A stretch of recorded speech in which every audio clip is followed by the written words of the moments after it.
আসসালামু আলাইকুম, আপনারা সবাই কেমন আছেন? আমি তো আলহামদুলিল্লাহ ভালোই আছি। এই তো আজকে সকালে রান্না শুরু করে দিলাম। সকাল থেকে অনেক কাজই করছি, কিন্তু আপনাদের সামনে আসতে পারিনি। রান্না নিয়ে আসলাম।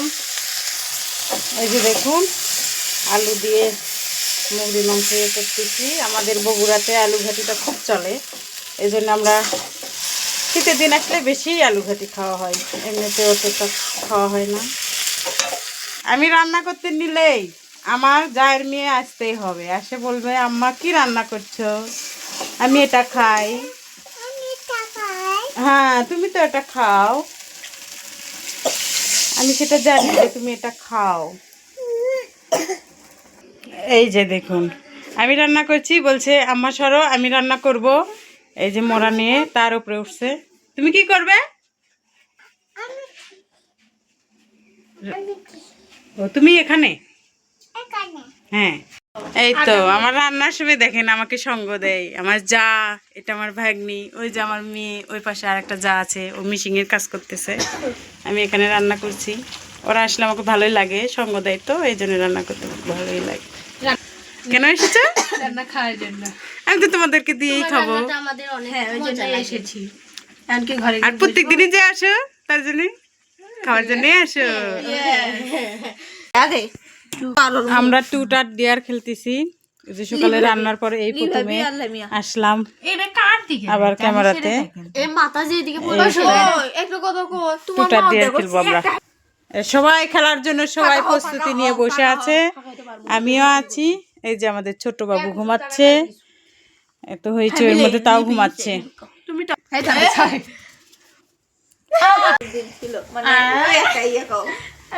বলো তোমার জীবনে সবচেয়ে খারাপ দিন কোন দিন ছিল বলো?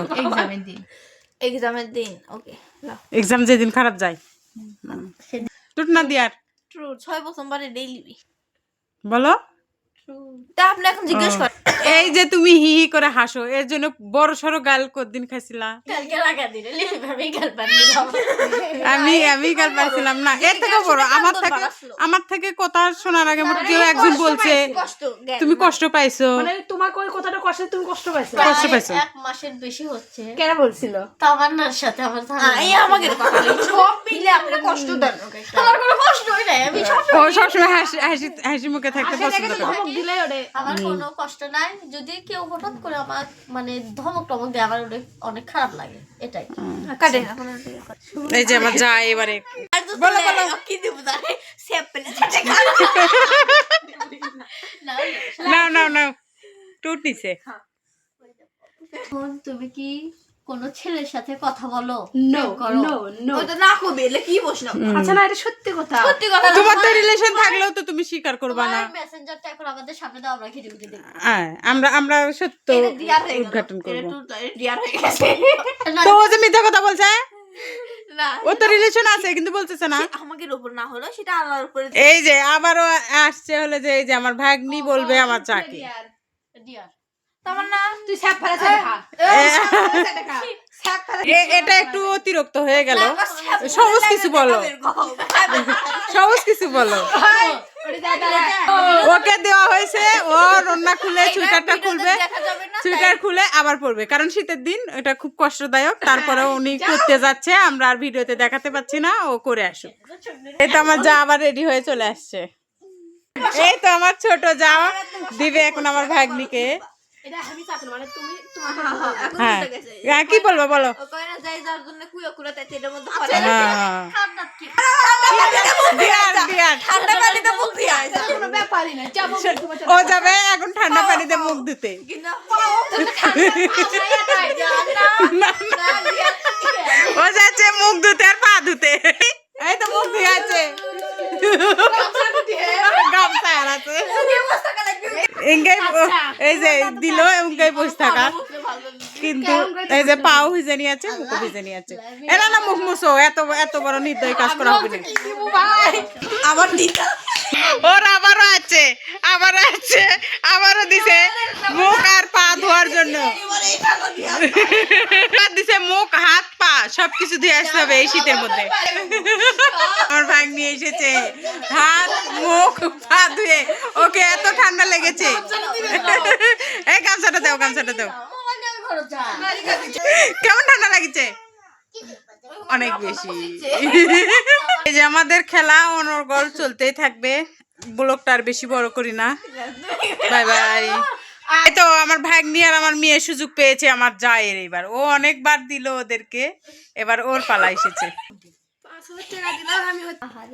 বিয়ের আগে কয়টা প্রেম করছো এটা জিজ্ঞেস করছে। একটা করছে আর একটা করবে, যে বিয়ে হয়ে গেছে। কিন্তু করার ইচ্ছা ছিল। এখন আছে অনেক। এবার আছে আমার পালা, বলো কি বলবে বলো। আপনার সব থেকে কান্নার দিন কবে ছিল? দিনে যেদিন আমার হাজবেন্ড বাইরে গেল সেই দিন আমি অনেক কান্না করছি। আমার সেই দিনটাই ছিল অনেক খারাপ। আমার দুঃখতে আমার ভাগ্নি এঁকেছে। ভিডিও আর করতে চাইছিলাম না, আবার করলাম, এই যে শেষ করলাম, এই যে আবার করতেছে। অনেক সময় লাগবে, আর ভিডিও করতে পারবো না। Bye bye. আপনি ফ্রুট নেবেন নাকি দিয়ে দিবেন? যেহেতু আমি 2বার টুট নিছি, এবার আমার দিয়ে নিতেই হবে। হ্যাঁ বলো। তাহলে আপনি একটা ভালো কাজ দিয়ে আজান দিচ্ছে এই সময়, আজানের সময় এসব করা চলে না, কিন্তু আমরা করতেছি। আপনি ইয়ে করেন, জ্যাকেট জুকেট খুলে একবারে উজু করে চলে আসেন। রিঅ্যাকশনটা দেখেন। রিঅ্যাকশন ভালো আছে খারাপও আছে, যেহেতু অজু এটা তো একটা ভালো কাজ। হ্যাঁ, এখন আপনি যেতে পারেন, এখন আপনি যেতে পারেন। যেহেতু শীতের দিন তো আমাকে একটু খারাপই লাগতেছে, কিন্তু অজুটা করা আমার জন্য ভালো। ওকে।